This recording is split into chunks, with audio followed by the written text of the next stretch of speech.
Yes?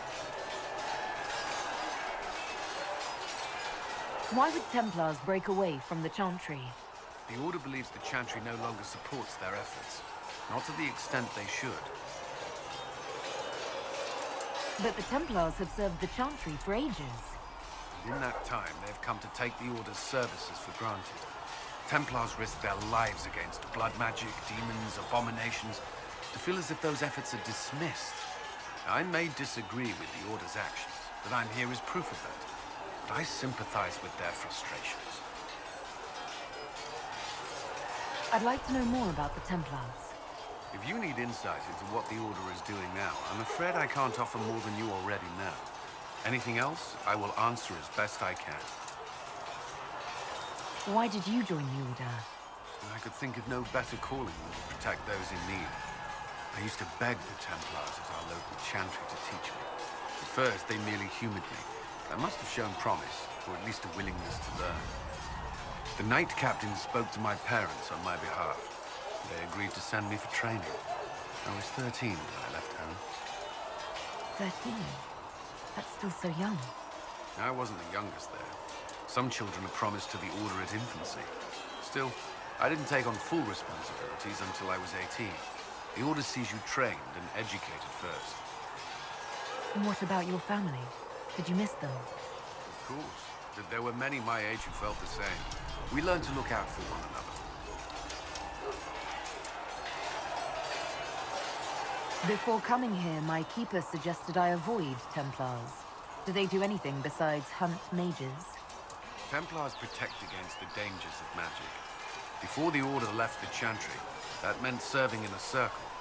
They were also tasked with tracking apostates, or fighting demons inevitably summoned by the weak or malicious. What do you think of mages? Are they all a threat? I've seen the suffering magic can inflict.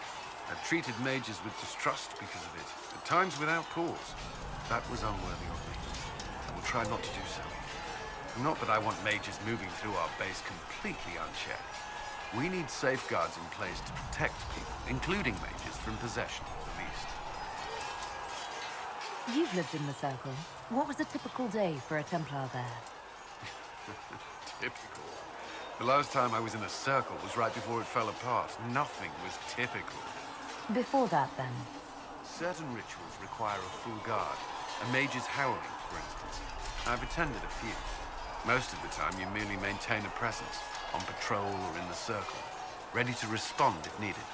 Mages pretend to ignore that presence, but they're watching you just as closely.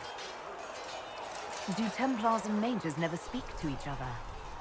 Some do, but Templars are supposed to maintain a certain distance from their charters. If a mage is possessed or uses blood magic, you must act quickly, without hesitation. Your judgment cannot be clouded. Of course, ignoring one another does nothing to foster understanding. What does Templar training involve? There is weapon and combat training. Even without their abilities, Templars are among the best warriors in Thedas. Initiates must also memorize portions of the Chant of Light, study history, and improve their mental focus. Did you enjoy your training? I wanted to learn everything.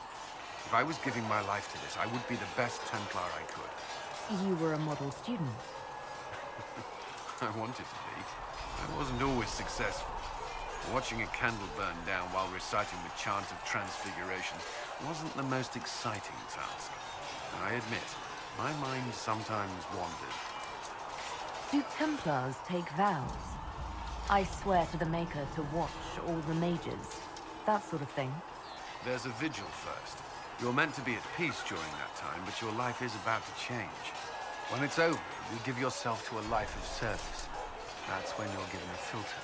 Your first draft of lyrium and its power. As Templars, we are not to seek wealth or acknowledgement. Our lives belong to the Maker and the path we have chosen. A life of service and sacrifice. Are Templars also expected to give up physical temptations? Physical? Why... why would you... That's not expected. Templars can marry, although there are rules around it, and the Order must grant permission. Some may choose to give up more to prove their devotion, but it's not required. Have you? Me? I, no. I've taken no such vows. Maker's breath. Can we speak of something else? That's all I wanted to know. Thank you. Should you require anything, I'll be here. Did you need something? I should get to know you better. We are working together after all. What would you like to know? All right. Where are you from? I grew up in Ferelden, near Holland. I was transferred to Kirkwall shortly after the Blight. This is the first I've returned in almost 10 years. You haven't seen Ferelden in 10 years. Are you glad to be back? I was not sorry to leave at the time. I did not expect to return. Now, between the Divine's murder and the breach, I've arrived to find nothing but chaos. You were in Ferelden during the Blight. Did you fight Darkspawn? No. I was stationed at Ferelden's Circle Tower. The Circle had troubles of its own. I remained there during the Blight. What happened at the Circle Tower? You who survived the Blight have fond memories of that time. I would prefer not to speak of it. What was Kirkwall like? While I was there, Canary occupied and then attacked the city. The Viscount's murder caused political unrest. Relations between mages and Templars fell apart. An apostate blew up the Chantry, and the Knight Commander went mad. Other than that, it was fine. What happened between Kirkwall's mages and Templars? You were at the Conclave. You must have heard people speak of it. Yes, but you were there.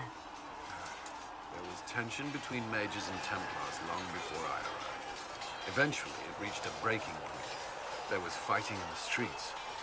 Abominations began killing both sides. It was a nightmare. What happened then?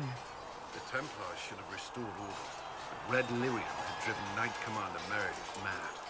She threatened to kill Kirkwall's champion, turned on her own men. I'm not sure how far she would have gone. Too far. So you opposed her? I stood with the champion against her, in the end. I should have seen through Meredith sooner. Varric's from Kirkwall. Did you two know each other? I knew he was friends with the champion of Kirkwall, but little else. We've spoken more since I joined the Inquisition, largely at Varric's insistence.